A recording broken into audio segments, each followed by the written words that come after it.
တဲ့အမျိုးတို့ကြီးရွှေတောင်ကြီးကနေပြီးတော့ရွှေတောင်ကီးဆိုပြီးနာမည်ပြောင်းအောင်ကိုပဲ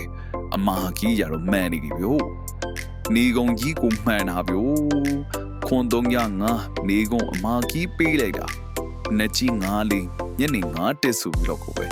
ဆွဲသွားခဲ့တာမျိုးလို့ကြီးကဲမင်္ဂလာပါကျွန်တော်ရဲ့ channel လေးကနေပြန်လဲကြိုလိုက်ပါဒီနေ့မှာတော့ကျွန်တော်ရဲ့ပရိသတ်တွေအားလုံးပြောနေကြမယ်လို့ထင်ပါတယ်ဘာလို့လဲဆိုတော့ကျွန်တော်ဒီနေ့အတွက်ပေးထားခဲ့တဲ့ခွန်305ကီးကမနက်ရောညနေရောကိုတဲ့တဲ့ကြီးမှန်ခဲ့လို့ပါဗျာ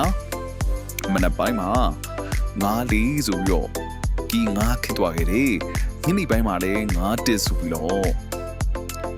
ခွန်305ကီးတွေကဒါမှန်ခဲ့တယ်ပေါ့နော်လုံကြည့်ပြီးအားပေးခဲ့ကြတဲ့မိတ်ဆွေအားလုံးဝမ်းသာပါတယ်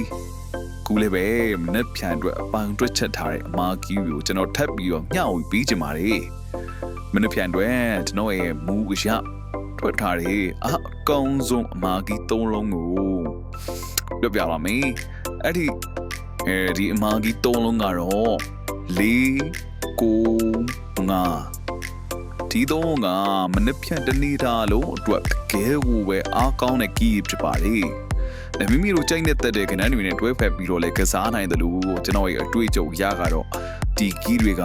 မနစ်ဖြန် break တွေကိုထပ်ပြီးအောင်ဝိတ်ခံရစေဦးမှာပါ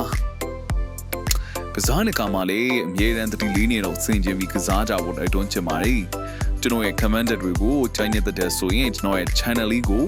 subscribe လုပ်ပြီးတော့ဘေးကခေါင်းလောင်းလေးကိုလည်းnotification လေးတင်ပြီးကြပါအောင်ဗျာကဲ